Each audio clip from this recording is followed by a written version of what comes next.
todos, bienvenidos a la primera parte de este encuentro de la Subcomisión de Lectura Crítica de la Secretaría Científica y Tecnológica de ARBA.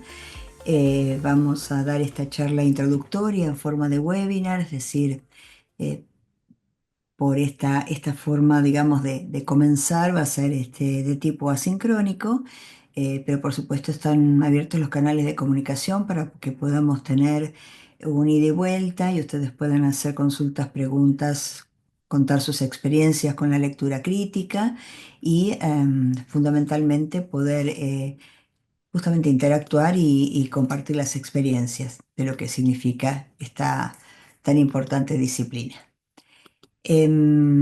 Vamos a hacer entonces, por lo tanto, en este webinar una charla introductoria sobre lo que es la lectura crítica de la literatura científica, y en encuentros posteriores durante este año tenemos previstas varias actividades, de las cuales muchas de ellas van a ser de formato híbrido, presencial o sincrónico virtual para quien no pueda asistir personalmente al CIFA, de modo de poder trabajar justamente con mucho más interactividad en casos que son aprendizaje basado en problemas y desarrollo, digamos, de aplicación directa de lo que es la lectura crítica. En principio diremos que, bueno, al terminar el webinar pretendemos haber revisado los ítems fundamentales que son, en cuanto a este tema, la necesidad, fundamental la necesidad que todos estemos involucrados y estemos formados y tengamos herramientas para la lectura crítica. ¿Qué es la lectura crítica? ¿Cuáles son sus etapas? ¿Cuáles son los pasos que se deben seguir cuando particularmente un diseño de investigación es de tipo cuantitativo, que es la mayor parte de los estudios de investigación a los que accedemos en medicina y en anestesiología, por supuesto? ¿Cuál es la pregunta clínica? ¿Qué es la pregunta clínica? ¿Y cuál es el formato que tendríamos que darle en forma, para dar cierta sistemática a la pregunta para que pueda ser respondida? Y esto generalmente el formato elegido es la pregunta pico. Haremos algunas consideraciones en relación a la calidad de evidencia y, relacionado con esto, los diseños de investigación que responden a cada propósito, que está definido por los objetivos y, en definitiva, por el propósito, por el interés de la investigación y el constructo de la investigación del autor, que está definidos por el diseño de investigación. Y algunas consideraciones sobre estas guías de lectura crítica sistemática, em, que, que vamos a ver cómo agregan eficiencia a la técnica de la lectura crítica. Así que, en realidad, a modo introductorio diremos que hay problemas comunes en lo que es la literatura científica accesible que ustedes ya conocen. Cada vez tenemos más información, cada vez tenemos más vías de información, no todas son de la misma confiabilidad. No solamente tenemos las bases de datos y los motores de búsqueda y las distintas fuentes de información de evidencia, sino además muchas veces la evidencia científica se transmite en forma de redes sociales o a través de distintas herramientas relacionadas con la inteligencia artificial, y tenemos que tener esta arma de alguna manera, que es la lectura crítica, que nos proteja de esa profusa información que muchas veces es heterogénea y no siempre es confiable. Ocurren muchas veces errores que son con producto de la formación incompleta o de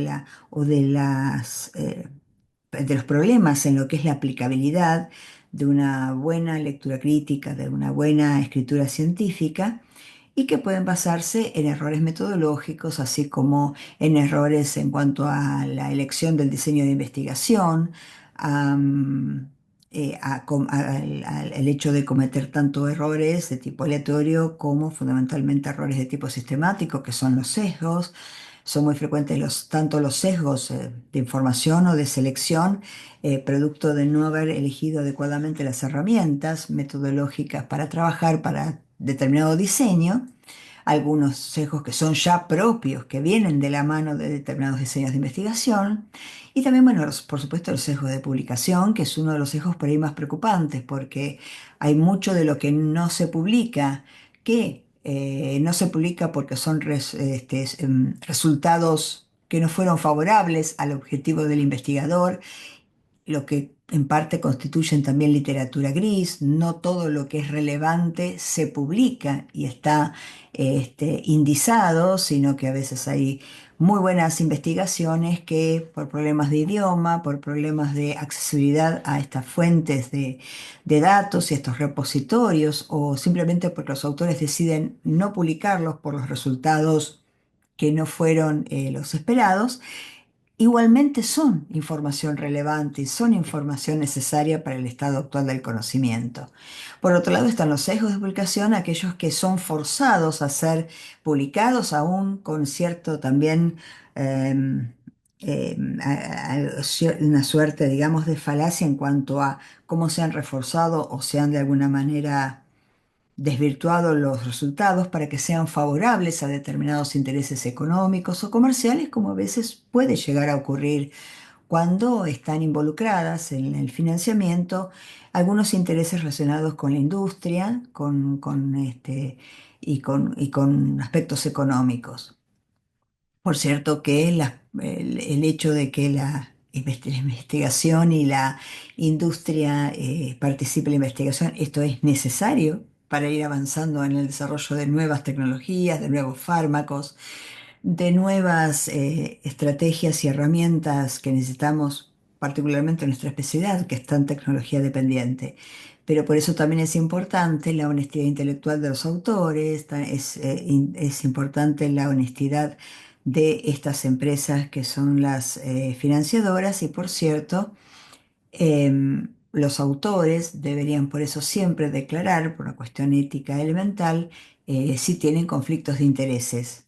Y esto tiene que estar siempre declarado en los artículos, particularmente en general van publicados cuando termina el artículo antes de la bibliografía. Y bueno, de modo que en medio de todas estas dificultades y estas problemáticas se cometen falacias argumentativas, incorrectas asunciones o generalizaciones hacia la población o al universo, asunciones incorrectas y fundamentalmente también una de las que son más frecuentemente observables son las incorrectas adjudicaciones de causalidad.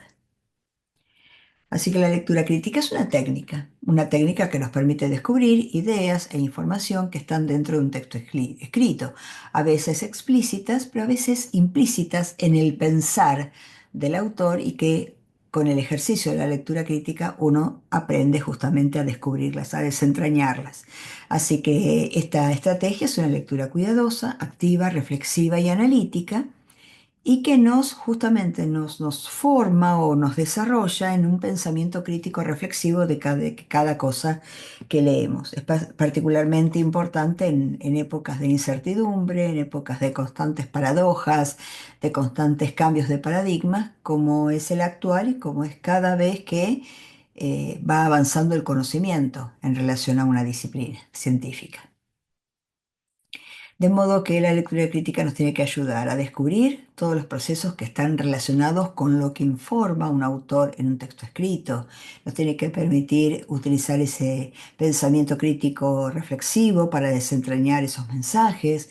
Nos tiene que ayudar a interpretar no solamente las competencias netamente científicas, también inclusive comprender y poder interpretar e identificar giros lingüísticos y el estilo de escritura científica tan necesariamente eh, correcto para poder escribir y para poder expresarnos en términos concisos, concretos, con definiciones operativas, evitando lo discursivo, evitando lo narrativo, evitando apelar a las emociones, una serie de cuestiones que a veces en cierto tipo de literatura científica lo observamos que se observa en forma bastante frecuente, ¿no? Quizás particularmente en lo que es literatura latinoamericana. Y por supuesto poder comprender a partir de acá el desarrollo de ideas y poder así de alguna manera tomar o rechazar información que no nos es confiable. Decíamos que teníamos etapas en la lectura crítica y que fundamentalmente hay una primera gran etapa que es esa evaluación global que uno hace de un artículo que muchas veces no pasa a la segunda etapa y se queda en esa lectura global que son pasos bastante, que tienen un ordenamiento y que tienen de alguna manera una sistemática, pero lo ideal sería poder utilizar y poder acostumbrarnos y poder ejercitarnos en el uso de guías modelo, que son guías de lectura sistemática, son suertes de checklist statements para distintos tipos de diseños de investigación y que verdaderamente son las herramientas más robustas para hacer una lectura crítica eficiente y más sistemática, más confiable, más válida. En cuanto a la evaluación global, nosotros siempre, ella es una cuestión que cuanto más y mejores lectores seamos, vamos a a tener una apreciación global, casi sin pensarlo, ¿no? En forma casi automática, de cómo está construido un título, de cómo está desarrollado un resumen, particularmente si es estructurado, nos fijamos en este detalle, así como si están bien descritos y definidos los objetivos, si el método estadístico o el diseño metodológico es pertinente, si los individuos están bien representados, particularmente cuando hay investigación cuantitativa y cuando este tipo de investigación por diseño eh, trabaja directamente sobre individuos, sobre muestras, sobre sujetos o sobre las variables de estos sujetos, cuán relevantes son los resultados y cuán aplicables son las conclusiones. Esto vamos a ir viéndolo paso por paso y vamos a ir comentando algunas cuestiones en relación a esto. Porque cuando trabajamos con lectura crítica en lo que es un método estadístico, es decir, un diseño cuantitativo, seguimos claramente estas etapas en lo que es esta lectura global, sin llegar al uso de la guía sistemática, del checklist sistemático para cada diseño. En principio siempre decimos, identificamos el o los objetivos y evaluamos si son coherentes con el diseño de investigación que eligió el autor para escribir el artículo, para diseñar el artículo. Luego identificamos la población blanco y en función de esto la población accesible y eventualmente la muestra si el del diseño de investigación así lo requiere. Analizamos si esa muestra es representativa, evaluamos la adecuación de las mediciones, así como interpretamos resultados y conclusiones. Los primeros cuatro pasos tienen que ver con la validez del estudio, es decir, con si realmente el estudio, finalizada la lectura, realmente ha medido, ha entregado el grado de avance de conocimiento que los autores de alguna manera prometieron a través de sus objetivos y a partir de diseño de la pregunta de investigación. El quinto punto tiene más que ver con poder llegar a evaluar si en función de las mediciones, los resultados obtenidos y las conclusiones surgidas de los resultados tienen cierta probabilidad de error, por azar o no. Yendo entonces al primer paso de la lectura crítica global, diremos que identificamos los objetivos y evaluamos la coherencia con el diseño. Los objetivos tienen que estar bien explicitados, ya sea al final de la introducción del artículo o quizás inclusive en un apartado específico que sea una suerte de subtítulo que diga objetivos. Estos objetivos tienen que estar descriptos, tienen que estar volcados en el texto, escritos en forma de verbo y estos verbos en infinitivo. Y por cierto que deben ser precisos, no pueden ser verbos genéricos, tienen que ser verbos que precisamente definan a la acción que debería llevar a cabo ese objetivo, perdón. Am, para eso es muy importante tener claros cuáles son los objetivos generales y los específicos, tanto para poder discriminar si están bien diseñados en el artículo como para cuando tenemos que escribirlos nosotros en un proceso de investigación propia. El objetivo general explicita en forma justamente global lo que se quiere lograr en términos de avance del conocimiento. Y los objetivos específicos van a determinar una suerte de descomposición o secuencia lógica de los pasos o digamos, o de las etapas para poder cumplir con el objetivo general. Y de alguna manera, por supuesto, son el anticipo del diseño de la investigación, porque a partir de cómo se definen esos objetivos, nos hablan de qué tipo de diseño estamos separados, si estamos ante un diseño de tipo observacional descriptivo, observacional analítico, o estamos ante eventualmente un experimento o cuasi experimento. Hay verbos que únicamente deberían utilizarse para determinado tipo de diseños, como puede ser identificar, describir, medir. em, mm, Son verbos propios de los métodos de la metodología descriptiva. En cambio, ya cuando uno pasa de estimar a analizar y aún más, por ejemplo, demostrar, ya verdaderamente se está inmerso en investigación de tipo analítico y eventualmente experimental. Por eso muchas veces uno se fija en los verbos y en los constructos de los objetivos, y más de una vez se encuentra en diseños que son de tipo observacional descriptivo que los autores pretenden analizar. Entonces, es un error hablar de que van a analizar cuando jamás por diseño podrían hacerlo. Se trata de un estudio descriptivo. En esta etapa, de esta primera etapa de la lectura crítica global, es donde generalmente ya podemos empezar a identificar el problema que quieren investigar los autores. Este problema tiene que ser bastante claro, tiene que ser presentado en forma acotada, recortada en marco temporal y espacial, tiene que ser conciso. No debería pretenderse estudiar más de un problema en la misma investigación. Tendría que ser mejor comprendido y definido mediante una pregunta pico. Y muchas veces nosotros, si bien el autor no expresa una pregunta pico o no declara explícitamente cuál es su pregunta de investigación, nosotros tendremos que poder reproducirla a partir de la información que nos va brindando en la escritura. De modo que nosotros podríamos armar la anatomía de la pregunta pico en este paso de la lectura crítica, ya desde este paso de la lectura crítica global. El propósito para investigar acerca de un problema puede ser de tipo diagnóstico, pronóstico, terapéutico, de etiología o daño, de calidad de vida, de costos en salud, preventivo. Y bueno, todo esto es lo que hace el propósito de la pregunta, es lo que está definiendo también a partir de los objetivos el diseño de investigación. Cuando llegamos al paso 2 es cuando ya podemos identificar población blanco. ¿Qué es la población blanco? Es la población hacia la cual nosotros quisiéramos, o el autor, los autores quisieran poder generalizar o estimar o inferir y aplicar los resultados de la investigación.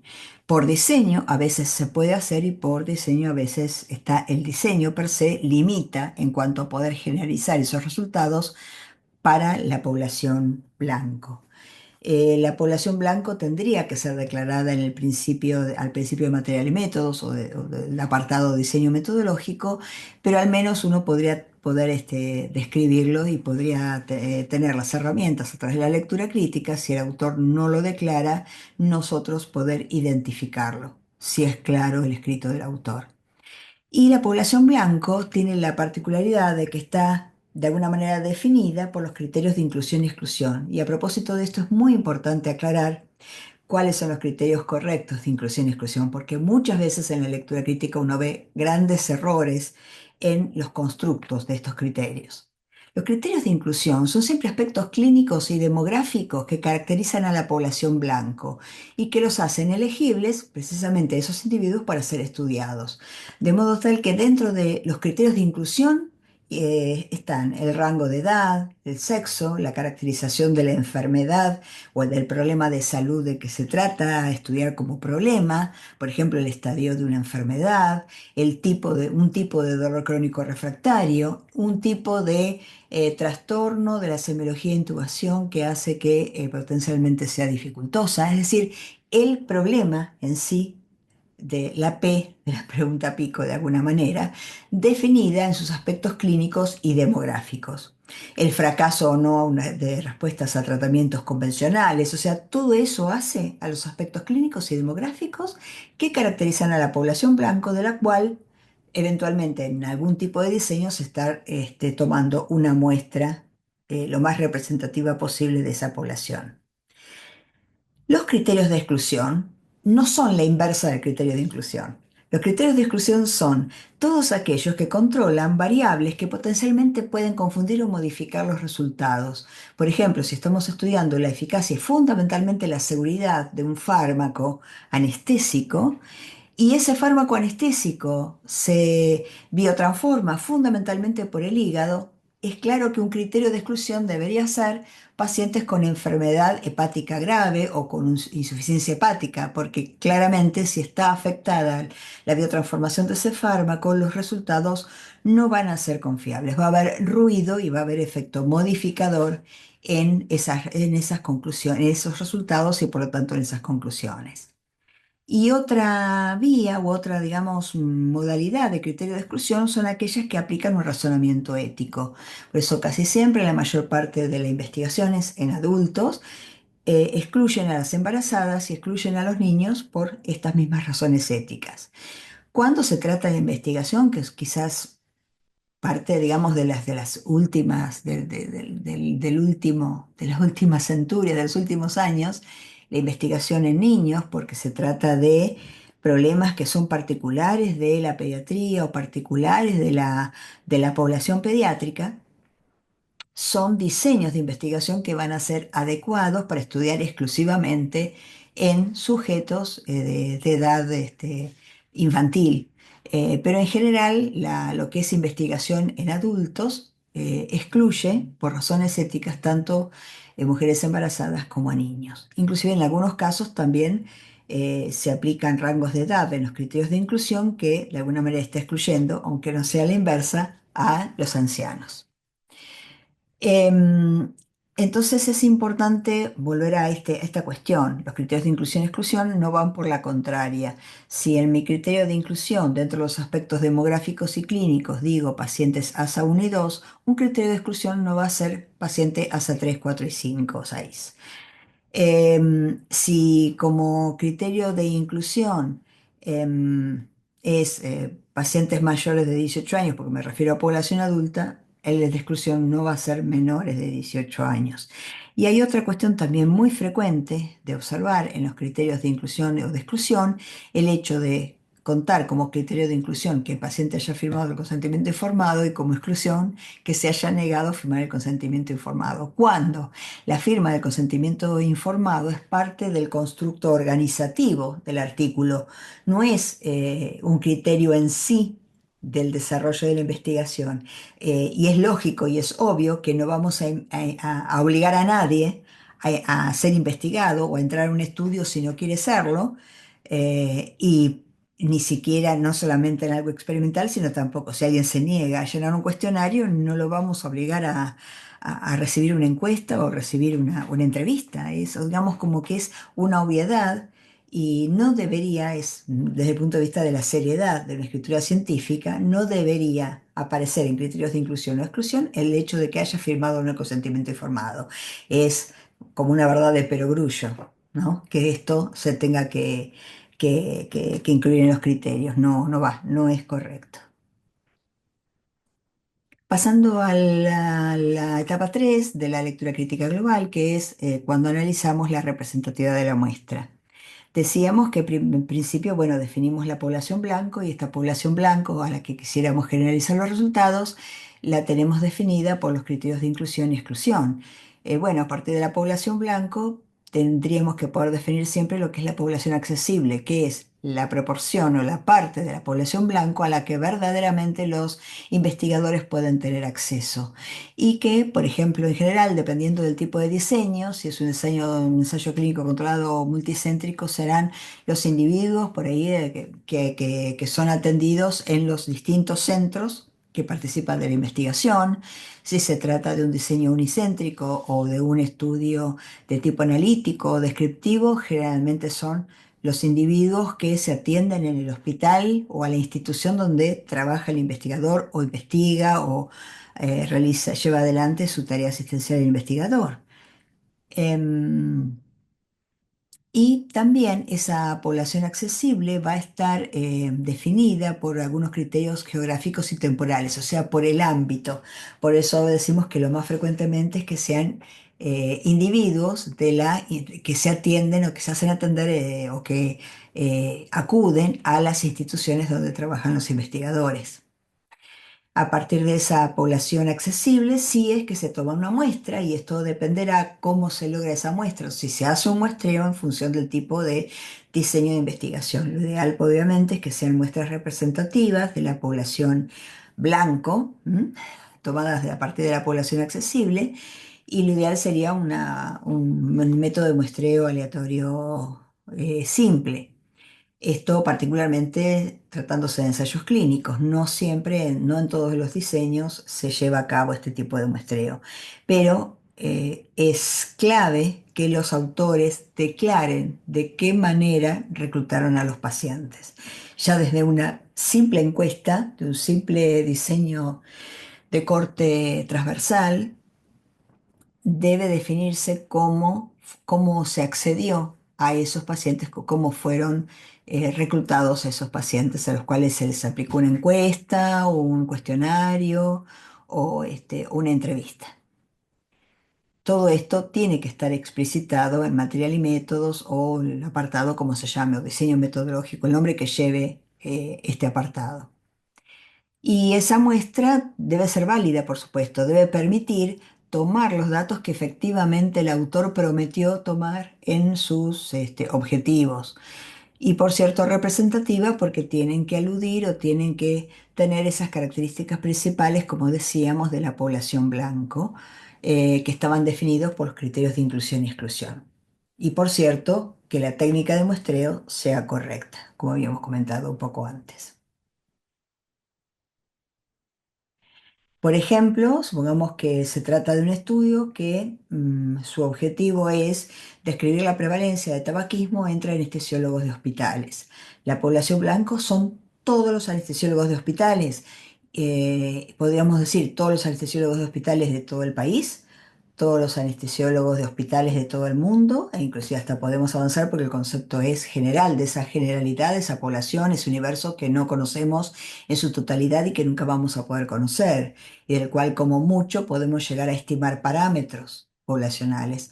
Entonces, también podríamos hacer una asunción, porque no lo conocemos, no lo sabemos, que quizás en el universo haya otros planetas donde haya seres inteligentes similares a los humanos, donde también haya médicos y entre los médicos también haya anestesiólogos que trabajan también existiendo hospitales.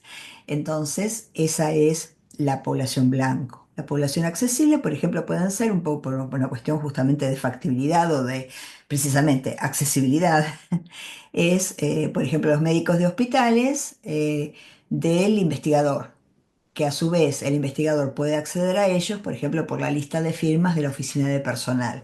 Esto también tiene que tener como un recorte temporal y particularmente en este tipo de diseños que como vemos, si es para determinar una prevalencia, es un estudio de corte, es un estudio transversal, descriptivo transversal porque son los médicos de hospitales, o sea, los anestesiólogos de hospitales, del investigador, en este momento y en este hospital.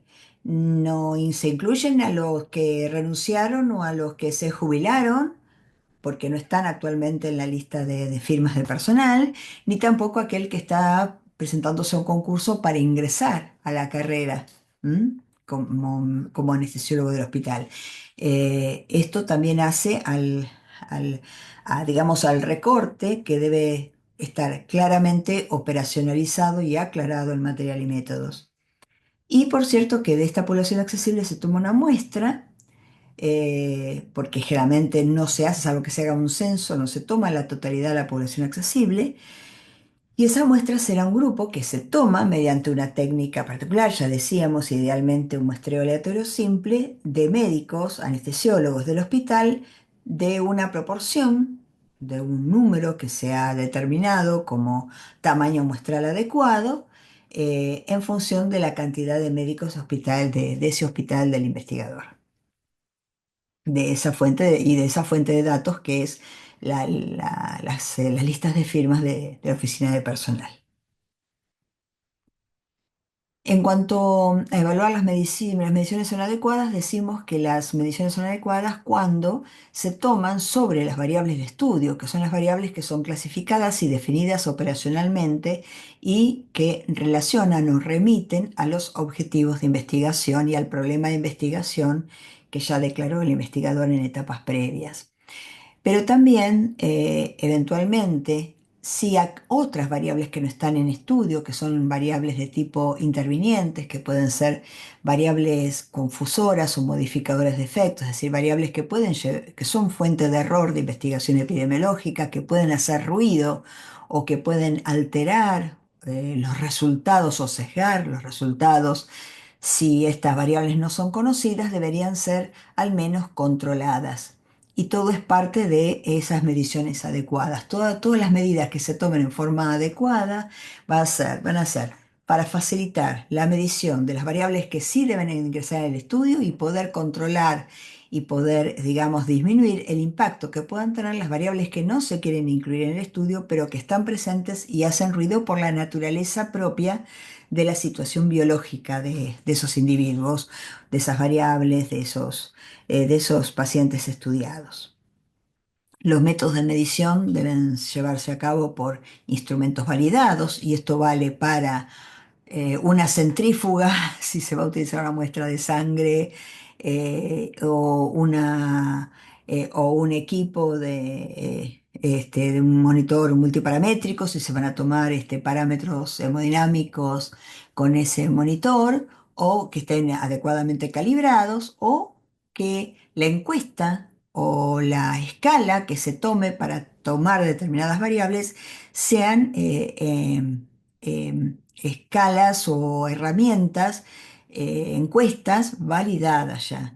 Muchas veces cuando se hace investigación de tipo descriptiva hay como una gran tendencia, una gran tentación a armar las propias encuestas y verdaderamente debería hacerse un esfuerzo adicional en tratar de encontrar estas herramientas en la bibliografía, es decir, de encuestas, cuestionarios, modelos de entrevistas que ya estén diseñados y que ya han sido validados.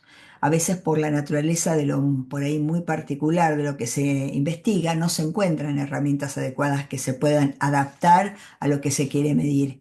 Entonces, bueno, deben crearse herramientas nuevas, pero por supuesto, esas herramientas nuevas que se inventan o que se crean para la investigación, tienen que estar adecuadamente probadas, testeadas de alguna manera.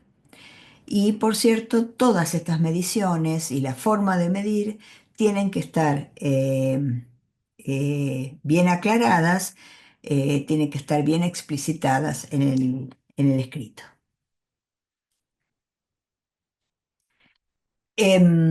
Por ejemplo, lo que podría ser una medición adecuada cuando se trata o no de una definición operativa. Es clave tener definiciones operativas bien concretas y bien clarificadoras cuando se trata de una variable de estudio. Supongamos que en el caso que vimos tendríamos que definir, si hablamos de tabaquismo, prevalencia de tabaquismo en anestesiólogos de los hospitales, tendríamos que definir qué consideramos tabaquismo. Y no nos podemos quedar con una definición que podría ser convencional como como la definición de la OMS, que por más que sea un organismo rector muy importante, no deja de ser una definición convencional, hablar del consumo perjudicial de tabaco, con problemas físicos y psicológicos, dependencia, probabilidad de enfermedades cardiovasculares, es decir, y respiratorias, o sea, lo que haría la definición desde lo que es la salud o desde los aspectos sanitarios de salud pública y epidemiológicos a lo que hace alusión la OMS. No, tendríamos que referirlo a cuestiones más de tipo de medición para poder definir quiénes son tabaquistas y no tabaquistas eh, en esta variable que es de tipo nominal y dicotómica. Y claramente tiene que definirme quién es tabaquista de quién no. Y tiene que haber un punto de corte. Entonces, una definición operativa podría decir consumo de tabaco mediante inhalación y exhalación activa de humo producido por su combustión de al menos 10 cigarrillos por día durante al menos el último año, o de 20 cigarrillos por día al menos durante los últimos 10 años. Es decir, esto es una definición operativa, da un recorte concreto con lo cual podemos definir claramente quién es tabaquista y quién no es tabaquista, cosa que con la definición de la OMS no podemos hacerlo. Y finalmente, los resultados y conclusiones, ¿cómo las interpretamos? Interpretar resultados significa que gracias a las estimaciones de medidas resumen, ya sea puntuales o intervalares, puntuales la media, diferencia de medias, odds ratio, riesgos relativos, hazard ratio, proporciones, diferencias de proporciones, medidas de dispersión, desvío estándar, varianza, intervalo intercuartil, rango, la medida de dispersión que sea, y medidas de error, como el error estándar, sobre el tratamiento de las variables. Esto es lo que tendríamos que saber interpretar muy adecuadamente en función de cada tipo de diseño metodológico y las herramientas que se han utilizado, de tipo estadístico, paramétricas o no paramétricas. Mínimamente deberíamos conocerlas y poder saber que están, que podemos interpretar todas esas medidas, así como interpretar esos datos y esas medidas cuando están volcadas inclusive en gráficos, poder interpretar los gráficos. Y en cuanto a interpretar conclusiones, es poder ratificar la existencia de respuesta a aquellos objetivos que el autor declaró al principio, precisamente basado en los resultados y con la posibilidad o no de poder hacer inferencias o generalizaciones a la población de acuerdo al tipo de diseño, como ya se comentó. Y todo esto tiene que estar explicitado en los propios apartados, ¿no? O sea, en el área de resultados y en el área de conclusiones. Supongamos que en el estudio de tabaquismo, imaginemos que en vez de ser un estudio de tipo descriptivo, se hizo un estudio observacional analítico de corte. Como que se comparó la prevalencia de tabaquismo entre anestesiólogos de hospitales y se los comparó con el tabaquismo entre los médicos clínicos del hospital. Quizás con una asunción, con una hipótesis de trabajo, que hay diferencias en cuanto a la prevalencia de tabaquismo entre anestesiólogos y entre especialidades clínicas. Entonces, interpretar los resultados sería, por ejemplo, enunciar: la prevalencia de tabaquismo entre anestesiólogos del Hospital X fue del 30%, en tanto que en el grupo control de médicos clínicos fue del 10%. Esta diferencia es estadísticamente significativa con un p-valor de 0,01, supongamos. Existe, por lo tanto, una probabilidad del 1% de que las diferencias se den al azar y no al hecho de ser anestesiólogos del hospital. O sea, que la interpretación de los resultados no solamente hace a las cantidades y a las medidas, sino eventualmente también a la significación estadística o al método con el cual se describe la significación estadística. Si se trata de un p-valor, reconocer e interpretar en su justa medida cómo se tiene que interpretar un p-valor, que no es fuerza de evidencia, sino la probabilidad de equivocarse, de decir que hay un efecto cuando en realidad ese efecto se debe al azar, o un intervalo de confianza. Hay que saber interpretarlos adecuadamente, tanto a las medidas de resultado como a las medidas de significación estadística. Y en cuanto a la interpretación de las conclusiones, por ejemplo, podría ser que en función del objetivo del presente estudio, se concluye que la prevalencia del tabaquismo entre anestesiólogos del Hospital X es 3 veces la de los médicos clínicos. Eso es una forma de interpretar que de alguna manera está aludiendo a una medida de efecto y a la cual, por supuesto, si bien la conclusión no hace falta volver a repetir medidas, seguramente en la parte de resultados, si hubiéramos hablado, por ejemplo, de unos ratio, un riesgo relativo, tendría que estar acompañado con su intervalo de confianza. Y en cuanto a la pregunta clínica, aquella gran pregunta que comenzamos a describir y comenzamos a poder descubrir y hasta inclusive generar una arquitectura de cómo sería su anatomía, ya desde el primer paso, la lectura crítica global. Definimos la pregunta clínica como una duda que se formula de manera bien explícita sobre un problema de salud y que se estructura de alguna manera de modo de poder facilitar la respuesta. Una pregunta bien concretada, bien redactada, es una pregunta respondible. Esa es la clave de la pregunta clínica. Y además es un instrumento fundamental para poder practicar una metodología basada en evidencia y también una práctica asistencial basada en evidencia, ¿no? Por supuesto, a partir del cual se hace un artículo de investigación. Las características que debe reunir la pregunta clínica es que se formulan en un contexto de práctica clínica o eventualmente exclusivamente de investigación, pero en general la mayor parte de las investigaciones que se hacen, especialmente por ejemplo lo que nosotros accedemos o lo que son de nuestro interés en nuestro ámbito de trabajo, es precisamente que se basan de alguna manera en cuestiones asistenciales, porque una de las claves de la medicina basada en la evidencia es que estos resultados le puedan servir a nuestros pacientes individuales. La pregunta clínica debería permitir identificar lagunas de conocimiento. Tendría que ser relevante para poder ayudarnos a delimitar áreas de interés o digamos, subáreas de nuestra disciplina, orientarnos a la estrategia de la búsqueda bibliográfica, porque precisamente muchas veces palabras como clave, como categóricas, muy concretas de la pregunta clínica, son las palabras claves que se ingresan a los buscadores o a los motores de búsqueda de los métodos de búsqueda bibliográfica, ya como lenguaje controlado o como lenguaje natural, para ir a la búsqueda de evidencia científica que respalde esta investigación. Y por cierto, tienen que ser diseñadas, como decíamos antes, para que puedan ser respondidas con precisión. Las preguntas clínicas siempre tienen un propósito. Y el propósito, un poco ya lo habíamos adelantado antes, puede ser o un hallazgo clínico, porque uno quiere lo que se quiere hacer, o el investigador lo que quiere hacer es interpretar lo que se encontró en las historias clínicas y en los exámenes físicos. A veces el propósito es identificar etiología o daño, y a través de esto valorar la posibilidad causal entre una determinada exposición, supongamos una exposición como factor de riesgo, y un evento y el peso que tiene ese factor de riesgo como para poder llevarlo al terreno, a la magnitud de convertirse en una verdadera causa por sí misma. El diagnóstico diferencial ante múltiples causas en una condición del paciente, poder ayudar o clasificar y ponderar la probabilidad preprueba y qué estudios diagnósticos se aplicarían para lograr la probabilidad postprueba de esa enfermedad y descartar o confirmar esas enfermedades. Cuando el propósito es pronóstico, es determinar el probable curso de una enfermedad, ya sea, digamos, sobre un determinado periodo de tiempo, para poder predecir desenlaces de interés. Ya esto mismo nos habla del curso del tiempo, que la mayoría de los diseños de tipo pronóstico son tipos de estudios prospectivos y longitudinales. Cada una de estas palabras, de estos propósitos, ya nos tiran algunas señales que nos hablan o que nos habilitan a pensar en determinados diseños de investigación.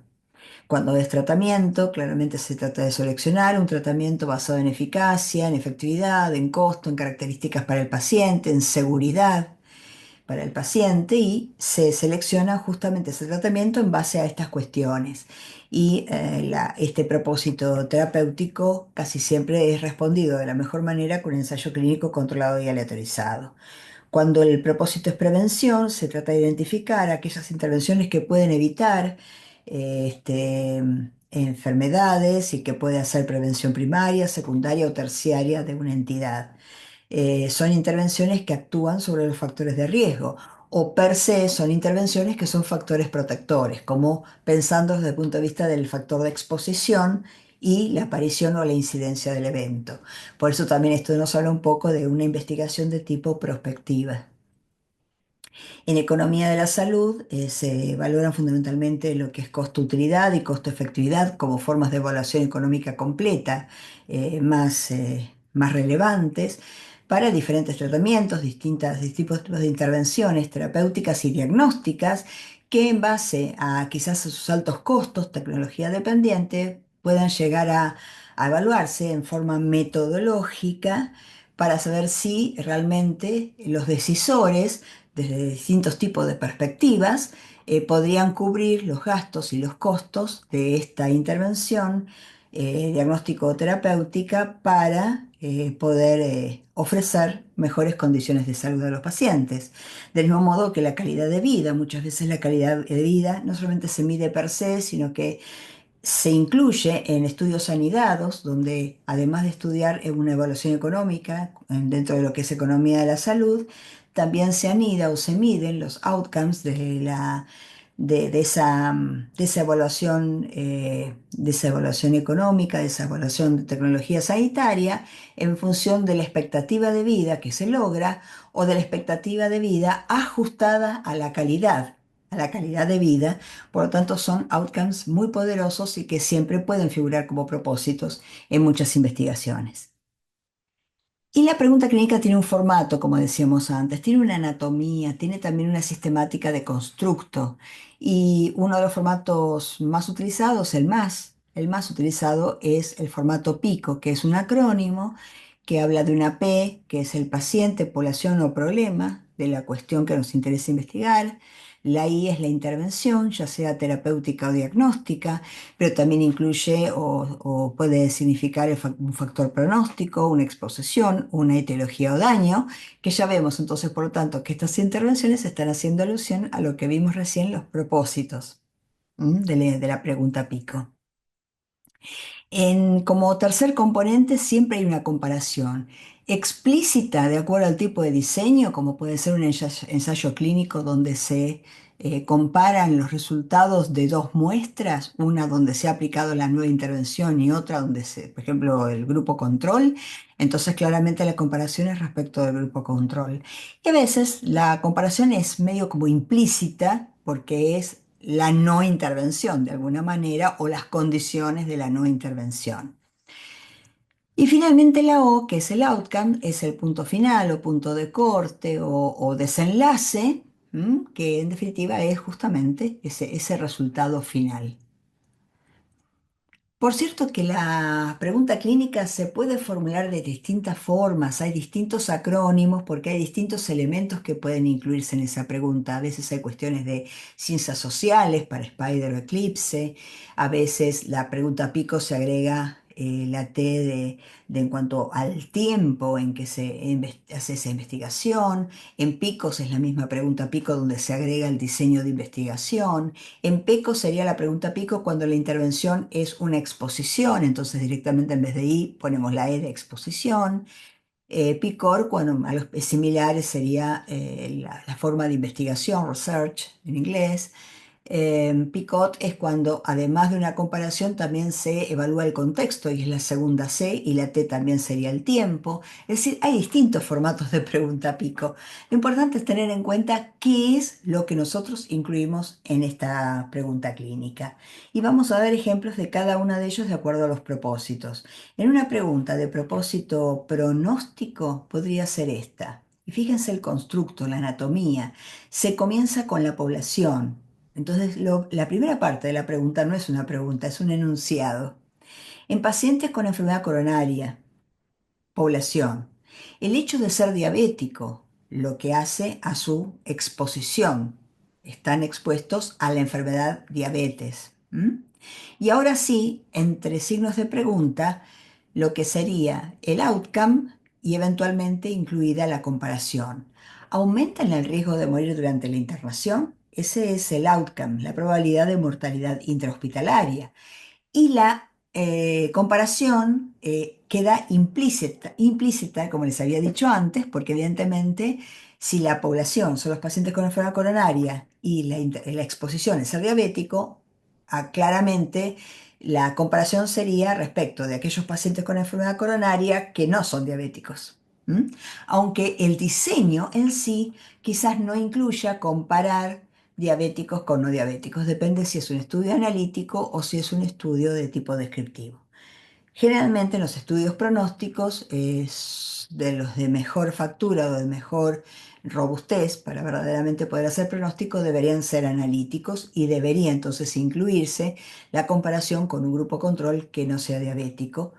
em, y verlo en función del tiempo, si tienen un mayor o menor riesgo de morir, o comenzar al revés, en un diseño de menor evidencia que sería retrospectivo, que es a partir de los individuos que han muerto de internación y de los que no han muerto de internación, eh, ir hacia atrás, todos pacientes coronarios, ir hacia atrás y saber quiénes eran diabéticos y quiénes no. Una pregunta de prevención sería también con el mismo constructo, fíjense, con la misma estructura, con la misma anatomía. como enunciado, en mujeres jóvenes activas sexualmente, que es la población, la vacunación contra el HPV, que es la intervención en este caso, una exposición de tipo beneficiosa. Entre signos de pregunta, ¿previene la incidencia de cáncer de cuello uterino? O sea, el outcome es la prevención, evitar el cáncer de cuello uterino, disminuir la prevalencia del cáncer de cuello uterino. Y obviamente la comparación implícita es la no vacunación. En una pregunta de etiología o daño, donde claramente por más que el mejor diseño sería un ensayo clínico, acá nos damos cuenta cómo, por razones claramente éticas, nunca se podría llevar adelante esta investigación en forma de ensayo clínico.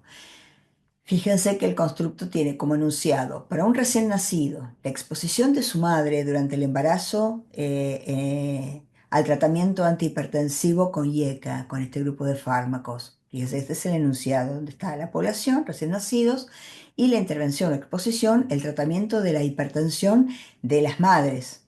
Durante el embarazo. Entre signos de pregunta, ¿puede ser la causa de su cardiopatía congénita? Es decir, que el outcome es la presencia de cardiopatía congénita. Claramente, la comparación es el no tratamiento con este tipo de antihipertensivos. Una pregunta de tipo diagnóstico sería, por ejemplo, esta donde en el enunciado se, se escribe para mujeres de la población general mayores de 50 años. Población.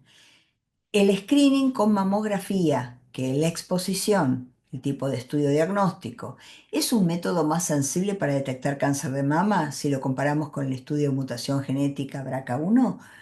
La comparación es el estudio de la mutación genética y el outcome es un screening que sea más sensible, un método de screening que obviamente juega a favor de la mamografía respecto de un estudio genético que nunca es un método de screening. Un método de estudio genético obviamente aumenta la especificidad en todo caso, como si fuera una biopsia. Pero bueno, este sería el constructo de una pregunta diagnóstica y que apunta como outcome a lograr la mayor sensibilidad en un estudio de screening. Y una pregunta de terapéutica, donde claramente el mejor diseño por lejos es el ensayo clínico controlado y aleatorizado y quizás en algunos contextos de situaciones más realistas, llevadas al plano de la más cercano a la medicina asistencial y menos a lo muy artificial de un ensayo clínico que es casi como un diseño de laboratorio, y estos son pacientes más reales, también podrían incluirse obviamente en estos mejores diseños un ensayo de tipo pragmático o un ensayo cuasi experimental. Fíjense el enunciado para pacientes con dolor por síndrome facetario lumbar. Esa es la población. El tratamiento por denervación con radiofrecuencia, que es la intervención terapéutica, ¿es más efectivo que el tratamiento convencional con analgésicos y kinesioterapia? Acá el comparador está explícitamente señalado en la pregunta y el outcome es el alivio del dolor, o sea, la mayor efectividad para la analgesia. Cuando hablamos de calidad de evidencia, generalmente hablábamos de esa pirámide donde en la punta estaban los ensayos clínicos controlados y aleatorizados y en la base estaban el reporte de casos o las opiniones de expertos. Y hoy día, verdaderamente, el análisis de la calidad de evidencia, todo esto se hace basado en individuos, en los sujetos, en las variables de los individuos, en las mediciones hechas sobre las personas.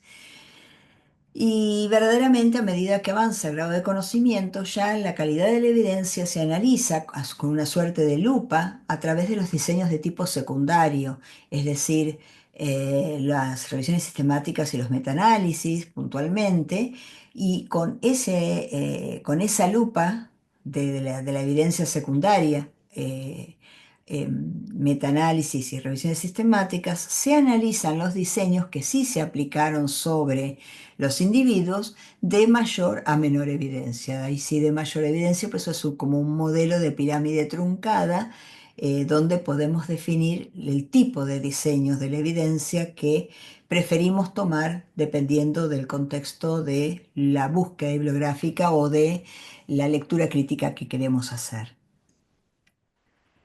Ya lo habíamos señalado que el mejor diseño para cada propósito, habíamos dado unos ejemplos. Bueno, pero acá vamos a redondear que cuando que tenemos un problema, un propósito de tipo diagnóstico, el mejor estudio es un diseño de corte transversal. Para un propósito de tipo pronóstico, los estudios de cortes prospectivos principalmente, y si no pudieran hacerse o si se trata de pronóstico para el desarrollo de una enfermedad rara o de muy baja prevalencia o incidencia, puede ser un estudio de casos y controles. Para una intervención terapéutica, un propósito terapéutico, lo mejor los ensayos clínicos controlados y aleatorizados, salvo que haya razones muy fuertes desde lo ético que impidan hacer este diseño. Y en cuestiones más cercanas a la vida cotidiana o a la cotidianeidad o al realismo de la situación o a la accesibilidad a pacientes de todos los días de la práctica asistencial, los diseños, por ejemplo, cuasi experimentales. Y de etiología o daño también, lo ideal, ensayos clínicos controlados y aleatorizados. Y bueno, como ya habiendo más o menos visto entonces lo que es la lectura crítica global y lo que es la pregunta de la investigación, vamos a nombrar algunas guías modelos, que son estas guías, estas checklists, que son verdaderamente muy útiles para no dejarnos pasar ningún elemento de lo que es la observación de todos los ítems, de todos los apartados de un artículo científico. Y también inclusive descubrir que hay quizás algún apartado se ha omitido en la escritura de ese artículo científico. Eh, una de las primeras herramientas que se tuvo en el campo de la medicina basada en la evidencia fue este manual de la práctica clínica basada en evidencia de las guías para uso en la literatura médica, de Guyat, que bueno, es emblemática este libro, este manual, y que tiene precisamente distintas guías para los distintos tipos de diseño. También hay otras guías que son como más accesibles, una inclusive accesibles por el idioma, las guías CASPE de España, que son interesantes, son preguntas desarrolladas para un diseño ensayo clínico, para un diseño de revisión, para un diseño de tipo diagnóstico, para un diseño con evaluación económica. ¿No? También hay otras guías que son realmente muy, muy valiosas, muy robustas, como las guías Stroke para los estudios observacionales, una particularmente para estudios descriptivos y otra para analíticos, y que también, bueno, actualmente se encuentran disponibles, validadas en idioma castellano. La guía CONSOLT para los ensayos clínicos es una de las herramientas más robustas y es realmente la guía sistemática modelo más utilizada para evaluar con lectura crítica sistemática un ensayo clínico. Pero también los estudios de tipo secundario también tienen guías modelo para hacer una lectura crítica, por ejemplo, una revisión sistemática, como las guías Prisma. Lo importante desde lo global, que ya que dijimos que esta lectura crítica debe hacerse basada en evidencia científica, es que estas guías y la metodología de estas guías nos permitan responder las tres grandes preguntas de la lectura crítica, que son si los resultados son válidos, cuáles son los resultados y si estos resultados le van a servir a mis pacientes individuales, o sea, qué grado de eh, bajada al caso puntual voy a poder hacer de los resultados obtenidos de otros individuos o de un grupo de individuos.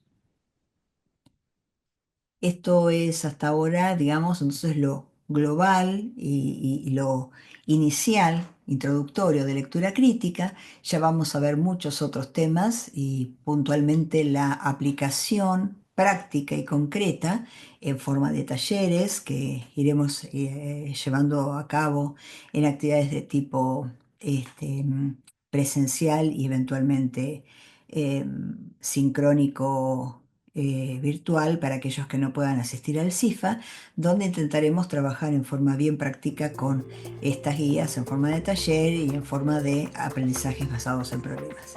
Los esperamos en las próximas ediciones. Gracias por su atención y por supuesto quedamos a disposición de ustedes para preguntas, dudas, como dijimos al principio, consultas o sus propias inquietudes y sus propias experiencias en la aplicación y en el aprendizaje de la lectura crítica.